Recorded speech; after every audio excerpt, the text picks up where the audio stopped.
Hello, everyone. This is Joe Boston with Real Estate for Life. Hope you're all doing well. Real estate in the Dallas Fort Worth area is actually dipping down a little bit. We're starting to see a lot more wholesale deals.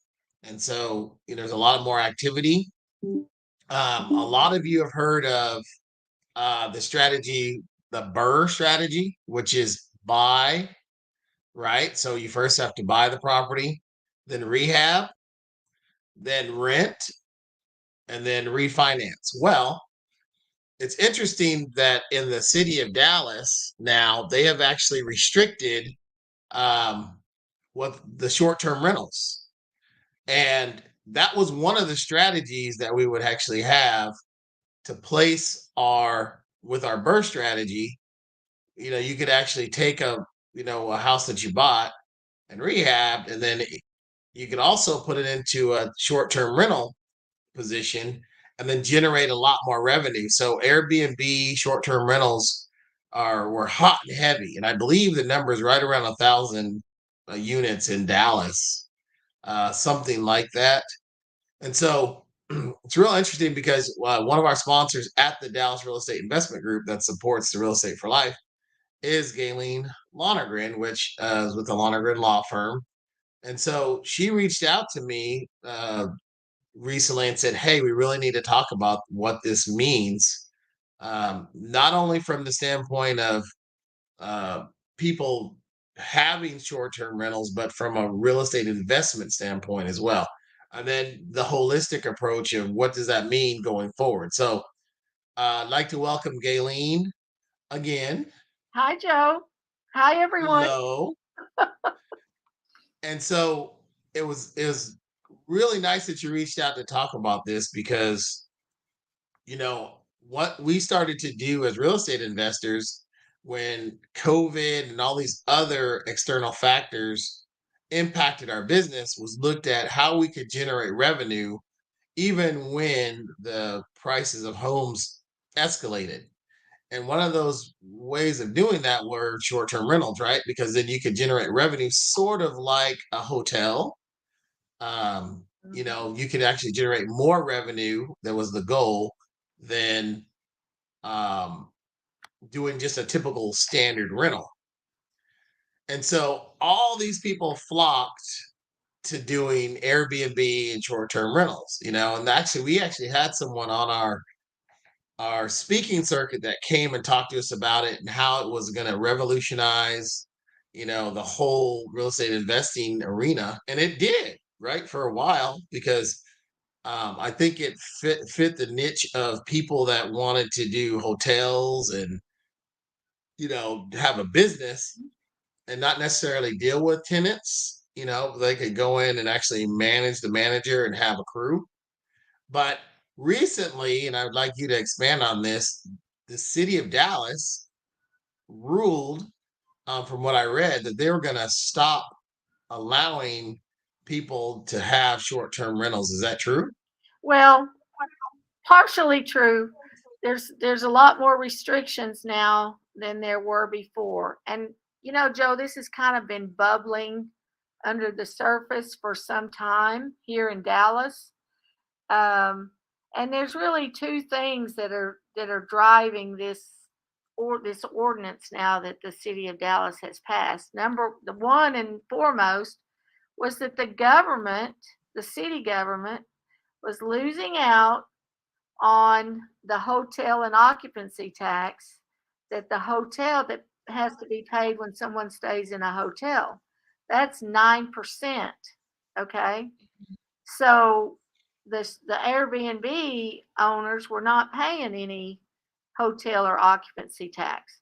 So that was what was driving the city government to be looking at it. And then the other thing is that the Airbnbs that are in residential neighborhoods, excuse me, a few bad apples spoil the whole basket. Okay, and the neighborhoods, especially when they're neighborhoods of people like me, elderly people like me, um, Yeah, right. that are at their house a lot, they they started getting a little, bent out of shape about what was taking, their neighborhood that was a nice, quiet residential neighborhood now had, parties going on and this and that and whatever. And so those are the two things that kind of drove it. And so the day that the city council met, that meeting lasted from the morning all the way till after midnight before they reached a decision. They had so many Wow. people commenting. They're commenting. They had the Airbnb owners. They had the residential, the neighbors and whatnot. And so what Dallas came up with is they now have banned short-term rentals in any neighborhood that is zoned single family residential. And there's a lot of those. Okay. That's the majority of right of where people live. So that pretty much restricts a lot of what we were doing, right? Because I guess the model was again to buy, but it was typically a single family residence, Right. Right. rehab it, rent it, but the rental actual aspect of this was short-term rental or getting a traditional tenant in there to generate cash flow. Right. And so that impacts a lot of people that have those in the city of Dallas, correct? I mean, they can go back to being regular landlords in those neighborhoods, but the income stream is, I believe, and you can speak to that more, significantly different Correct. between a It lot. is. Yeah, exactly. That's why Airbnb became so popular because of the income stream was you know miles more than a regular rental. Well, just think about it, Galen. So if you on especially if there was an event. So on average, what I read, it's anywhere from $150 to $200 a night, right? So let's just go on the high end. Well, if you cap a rental right around $2,000 a month, let's even go to $2,500 a month. Hmm. That's only 10, that's 10 to 15 nights. So out Right. of a 30-day month, right? So You you could rent a property just, I mean, have it occupied for half the month and still make as much. So really that other half is all profit all compared profit. to your traditional. And Right. in addition to that, well, I would say this, you have expenses, so I don't want to negate that. But what you also have to think about is you're not really dealing with a traditional tenant. You're operating it as a business. So Right. that is a true business. But I think a lot of people were happy because they were migrating out of that traditional tenant Right. They arena. didn't have to go fix the toilet in the middle of the night. Right. But Right. also what I read though is to your point is there were so many complaints and there weren't any restrictions, meaning I Correct. think now the occupancy is you can only have a maximum of 12 people. Right. There's a noise ordinance. Right. There's all these things that are in place because what you said, there are people that are having parties, even places where I had rentals. They're like, I hope you're not going to do that, are you? Because there'd be parties, even though in a lot of the services that allow you to do short-term rentals, there is like a deposit that they place, a damage deposit. But as well as I do, it wasn't significant enough to a lot of Right. times to offset some of the serious damages that were caused there. Right. Uh, Right. It only takes a few neighbors in the neighborhood to get riled up, and then you got the whole neighborhood, you know, right. before you know it, all the neighbors are with them. And so, but you can still have short-term rentals in anything that is zoned multifamily or commercial. But even there, you and when they say multifamily, they mean 20 units or more, not Right. And I think it's only 3% of those, right? only Only like a certain 3%. percent. Right. But that's good though, because now for you condos, the aficionados, if you now can start looking at condos, like you said, it's zoned, see, that's zoned single family. So if it's multifamily, right? So if you Yeah. start to look at that, you can kind of There could interpret that in Dallas. Yeah, there could be an Uh, opportunity there. Yeah, yeah, absolutely. they're right. Mhm. And so I think there's an avenue. Now, are there other cities that are going on aboard Oh, with that or oh yes, this is not an isolated Dallas thing. Um, Plano, for example, passed a law regarding short-term rentals back in December or January that goes in effect July 1st. And what that does is it put a moratorium on any new short-term rentals beginning July 1st, beginning 2 or 3 days from now. So all the existing Airbnbs are not affected. They don't they're have to shut down. grandfathered? Right. Okay. But there cannot be any new ones for 1 year. And that is just so Plano can study the whole issue. And a year from now, they're going to be coming up with their own type of ordinance like Dallas had. Okay. And how much they're going to charge you. And so Right. the city of Arlington, they charge you a $500 registration fee or business license Right. fee. And then same thing, you can only have so many occupants in there. There's a noise ordinance. And Right. it can only be in the if it's zone single family, it can only be in the entertainment district. Ah, okay. So you can't really do them outside of that. So that's one way they had been put in place restrictions, Yeah. because it was a free for all. I mean, literally, I remember a couple of years ago, I mean, people were just saying, "Hey, I'm going to do this because it makes sense, right?" When you look Right. at the numbers, Right. I was going, "Oh, I'm going to try this," and actually, Everybody I wanted to think I'm try. going to. What's that? I said everybody wanted to try it. I was even tempted. Right. Yeah, and I So think Fort Worth is being sued. Fort Worth has an ordinance, and I believe the Airbnb and Verbo operators are now suing the city of Fort Worth, which is what will happen. There's already talk of lawsuits against Dallas by the Airbnb operators in Dallas over this new ordinance. That's the trend is the cities are beginning to pass these kind of ordinances, and the owners and operators of the Airbnbs are fighting back with lawsuits. And not only just the owners and operators, New York City has a has an ordinance, and the corporate Airbnb has sued them um, because in New York City, the revenue from Airbnb only is 85 million or above. And wow. so, yeah, right, They want their share, right. It's right, not, yeah, they yeah, want their share of the pie. right. So there's lawsuits going on about that. The lawsuits, it depends. I mean, it's based upon the argument that the government is essentially taking your property by making these, severe restrictions. And do they have the right to do that?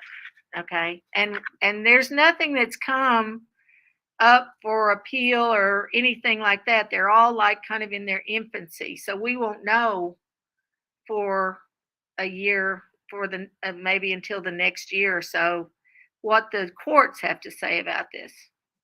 Right. So I do have properties in the entertainment district. So I was going to try that because it's right by the Cowboy Stadium. But what's interesting is the policing of this. So if you think about it, the real only way, because most of those platforms, because I've put some thought to this, most of the platforms that you have to list your properties on, the Airbnb sites, the different short-term rental sites. I'm pretty much that's the only way that you could get clients. I'm thinking because if you post it, then they'll be able to police where it's located, and then Right. they'll be able to take a deep dive into where you are. Because I'm like, Right. well, how would they know? But obviously, in that whole ecosystem, they're going to be able to find out if you're doing it. So Right. that's really really interesting. Right. Because you Um, have to, nearly all the cities are now requiring you to register. And so if you have one and if you don't register, I'm sure there's a significant fine if they find out you're doing it. Yeah. yeah. Yeah. So do you think it's going to get more stringent? So it's going to be more widespread, right? Because I think what's going to happen is I really like the Airbnb model because you have a lot more flexibility, especially with families. And Mhm. that's it'll be interesting to see what people when they what they say. But like when you go to New York, right? You can have a whole Right. townhouse or a studio and have your whole family and be in a neighborhood and walkable neighborhood and go and experience the city versus being in a hotel where you basically have to pay for every single thing. So it's going to be interesting to see what the kickback is, and I'm sure that's why that meeting took so long, is Oh, yeah. because There there's were there's heated arguments pros and about cons, right? There was a lot of arguments about, especially from us, right? So the it, investors are always under fire. So right? whether Right. it's single family, we're always going to be under fire, right? When we're gentrifying the places. But I do see that you can't control. I think one of the issues too is that there was very little management. So when Correct. someone would actually um, go on the site and then schedule to stay at your location, the owners are not involved. Really and truly, Right. they're hands off. And I think when you don't have management, then you can run into those issues because really and truly in that model, once they stay there, and you can't have cameras there, by the way. I think you can only have cameras in certain places. Like you can't have cameras inside. I know that for a fact. Right. So you really are kind of barred from seeing what's going on, Yeah. right? So you can have That's cipher right. locks and stuff like that. So you can't really manage it. So it's real interesting to find out how you could really put restrictions on the people that are there because you really can't, Yeah. you know? Well, I think there it's all in flux right now. I think it probably will ultimately settle where there's some restrictions and maybe fines for Airbnb owners if they're the people that stay there cause any any kind of trouble or whatever. I mean, I think it's going to settle out where there's still Airbnb, but there's more limitations on it. Okay. But what is interesting here in Texas is, I mean, I watch what our great legislature is doing down there in Austin during the session, and they Mhm. just passed a law in Austin, I mean, in the legislature that's going to go into effect across the state shortly, where the cities, and I mean, this is all a political thing, most of the cities in Texas are blue, nearly all of them, the big cities are blue. And most of the legislature is red. So they're really irritated, generally speaking, at the cities, particularly Houston. Oh, they are on Houston. So they passed a law, and Governor Abbott signed it that essentially says that if the state um, regulates anything, anything regarding certain, regarding like uh, energy or real estate, or if they regulate anything, then the cities have no right to regulate anything on that. So this could be challenged by the state government. This Airbnb restrictions could be challenged by the state government as well. Gotcha. So it could overrule It could overrule the Dallas. city of Dallas. Yep. Okay. Yeah. And that's a brand new statute that was just passed, and I'm not saying it will, because well, an example would be, a few years ago, Denton banned fracking. Do you remember that? I do. Right. And what happened? The legislature went and passed a law that said no, you can't ban fracking. Well, of course, it's natural gas, right? So Right, that's right. not going to You happen. really can't I go mean, ahead. that's like, Yeah, you don't have the yeah, authority to govern yeah. You your can't drill city. for oil. Yeah, you're not gonna. Yeah, you can't.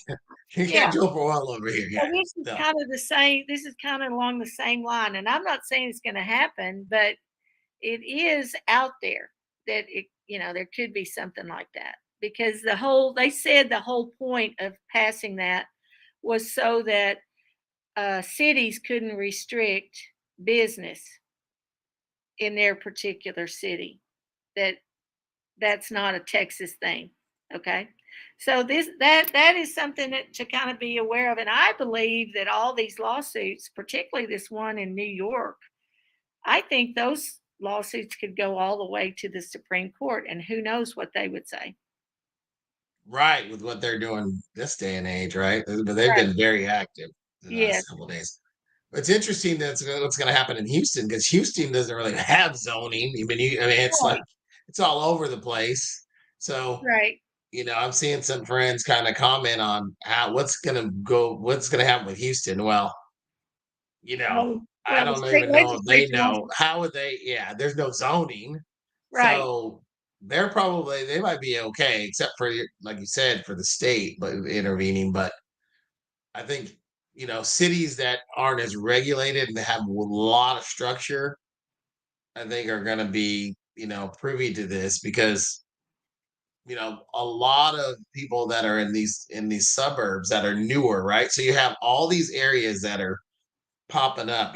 They're people migrate to the suburbs. Right. Well, that's just where a lot of investors are putting these short-term rentals. Right.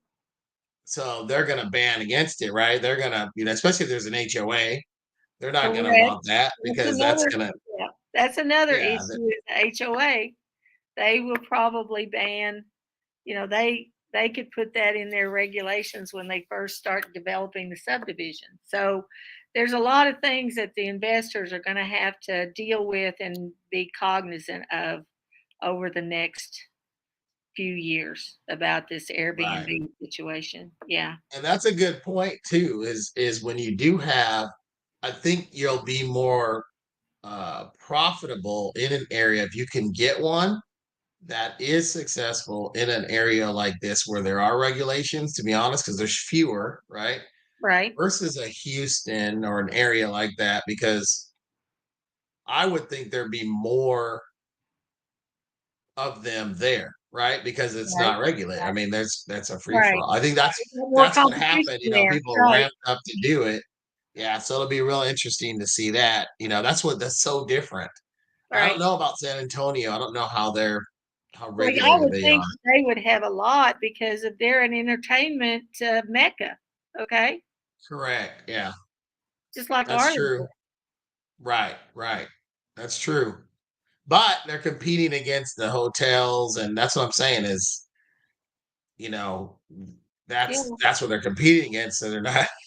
yeah, But again, if exactly. they have business licenses, that's what Arlington did. So it's $500. So the thing is that I don't think that's a whole lot if you're doing it and it's just your single family residence that applies. I mean, you can make a lot of money, especially near the Cowboy Stadium, Right, near AT&T Stadium. So, my thing is to try it and see how that's going to work. So I'm actually in the process right now of trying to find furniture and doing all that stuff because it's a whole different world than just a standard rental.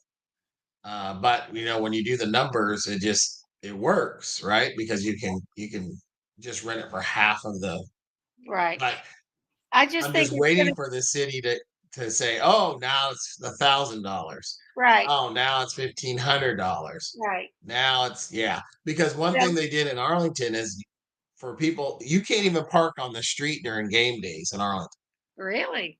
Oh wow. So yeah, if you're a property owner, if you don't park and what's interesting is I have one driveway, but normally my tenants would park on the street, but on game day they have to pull in because they don't allow you to Oh, pull. Mine's like 2 and 3 blocks away, But it's interesting they did that because what people were doing obviously was parking on the streets to avoid paying, $50 to $100 for parking. Right. So they just took that all together. Like there's no parking on the streets, even for the owner of the house. You can't even park in front of your own house. Wow. It's Wow. like you've got to be kidding. Yeah.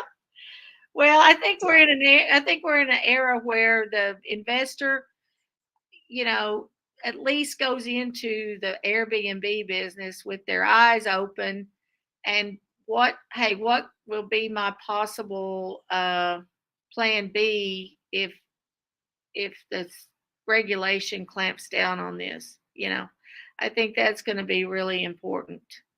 what's so funny is I'm kind of reading some of the comments here, but you're right. I'll have an opportunity to get some furniture from some people that are not going to be able to do it at Dallas. That's hilarious. Um, yeah. So any of us that are looking for look, any of us that are looking for furniture or something, that's not gonna. Hey, estate sales. There's gonna be a lot of opportunity for those. Oh man, that's hilarious. Funny. Yeah. Well, I'm looking to take my That's funny, daughter Eric. and her boyfriend to Key West and rent an Airbnb or a Verbo that we could stay in for, a week or whatever. So I'm one of those I've been shopping all the Airbnb and Verbo sites to see what we could get in Key West. So I don't know. Wow, that's amazing. So now that being said, do you think that more cities will adopt these regulations? I mean, even on the outskirts, do you I think believe that they it'll will. start to? I Yeah, believe they will. I believe in the short term, more cities will start to adopt these things. And then we already have the pushback with litigation and whatnot. And then, like I said, the state governments could even, I guess, at least in Texas, they could, log in. So for now, it's going to be in flux, and we're really not going to know how it's all going to end up, whether those regulations will be overturned or limited or whatever. But I do think more cities will try to do so.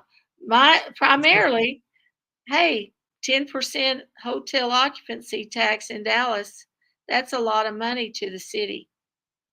it is right. Yeah, that they're losing out on. But if Right. you can't do it, they're not getting. It's almost like Well, that's true. They're losing out chicken if or the they, egg, right? So if that's people can't do it, then they're not getting that revenue anyway. So it's right. almost like if you can't do it, I can't, right? I'm not getting your money, so you can't Right. do it. So we're not. Well, and But that's why again, I it think is that's why I think they'll backtrack a little bit because bottom line is the cities want to get that money. So right. I don't know that they'll pass as stringent as Dallas where you just can't have it in any single family residence. So And I think so the there's a good chance that they'll back off of that at some point. so the definition of short-term rental is that, and I'll have to read this. Is it 90 days? No, 30 days or less. 30 days? It's 30 days, right? So Right. okay. So if you exceed 30 days, then you don't meet that criteria. That's correct. Okay. So there's going to be some loopholes coming. Yeah. Right. So Yeah, people are already working. I'm sure people are already working trying to figure out how they can get around the how law. they can look at a lease and go, okay, Right, so if I have you lease it under my company name and I lease it for a longer term and then I just have people sublease it, right? right. Well, Oh, I every just came time up there's a new law, there's a new cottage industry springs right. up, So right? if I sublease, so if my company, I just came up with a theory. So if my company leases it for a month, but I sublease it, I still meet that they wouldn't know. So I'm sure they're going to crack down on that. But that would be an option, right? So I'm starting to think about, well, what would be a loophole to get, to meet that criteria? So if it's 30 days, I can rent out a place for, like I said, 30 days, but then I could sublease it short term. Yeah, yeah. So Well, yeah.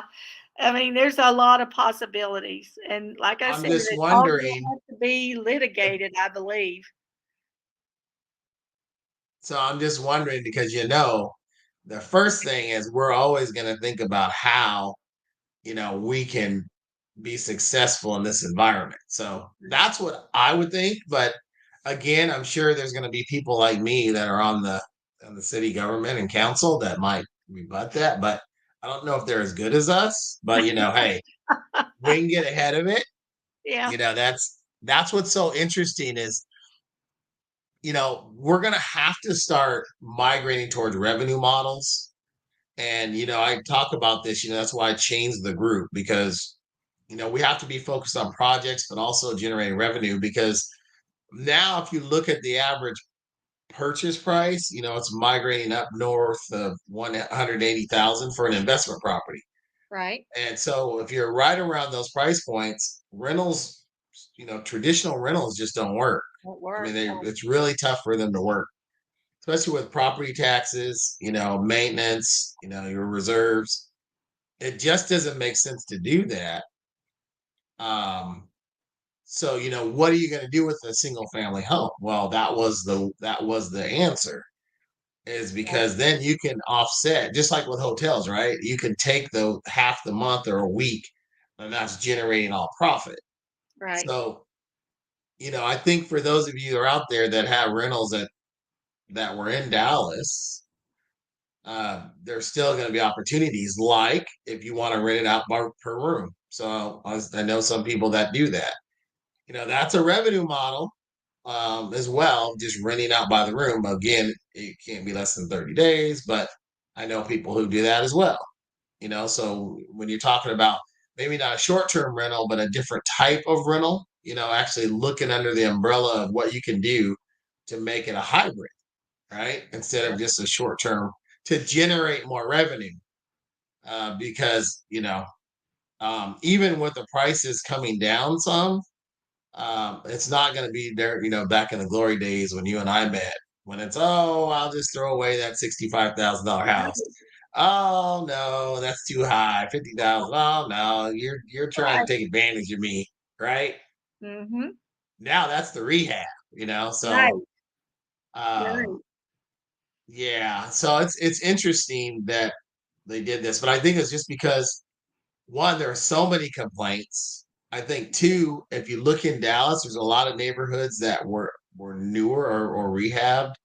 Plano and Frisco, I can see that all day long, because I mean, one, those price points are a lot higher, but Right. two, I don't want to call them persnickety, but there's a lot of HOAs, Right. Right.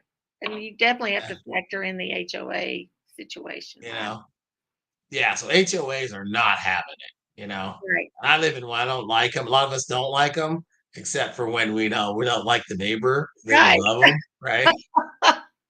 Or you have a community pool, right?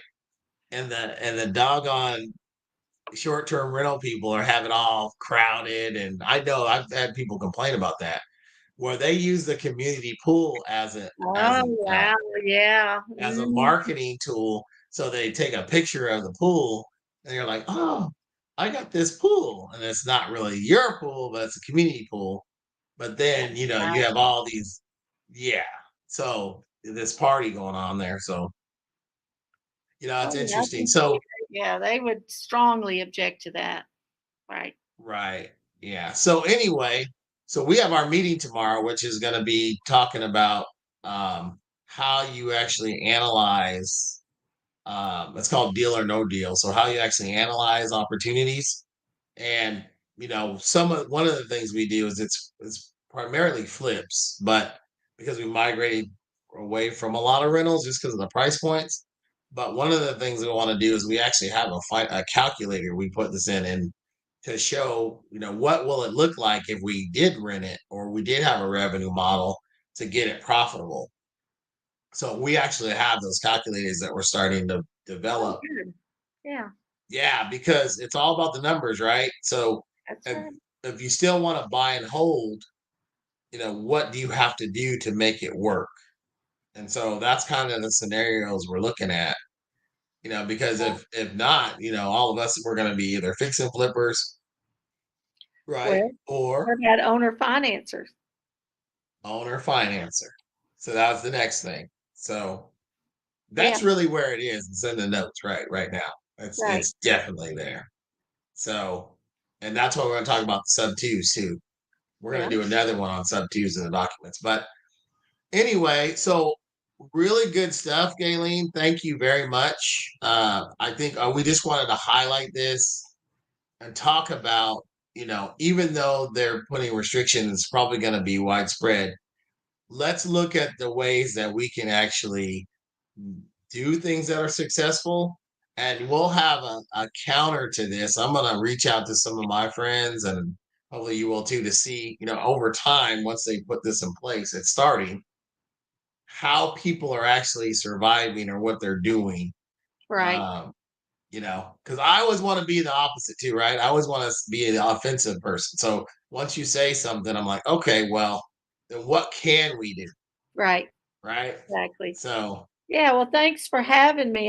This is really a pretty fascinating topic, and like I said, it's there's going to be a lot of activity, one way or the other, over the next, you know, couple of years at least. So um, I'll be watching as well. that's awesome. So again, that's Galen Rogers with the Lonergan Law Firm. Wonderful. We're going to have a lot of different topics that we're going to be discussing here in the near future. And I'm Joe Boston with the Dallas Real Estate Investment Group. We're going to also have guests that talk about the myriad of things, but a lot of it's going to be like this to highlight what's going on in our communities and our areas. And we're seeing people chime in from different areas, which I really like because typically with the governments, just like we're talking about, if it's not just happening here, it's going to happen everywhere. They're trying to regulate as much as possible to get paid. So, I appreciate people that are jumping on. So it's really, really cool to see that. So, with that being said, we will tune out, but I want to thank everybody for watching us here at Real Estate for Life.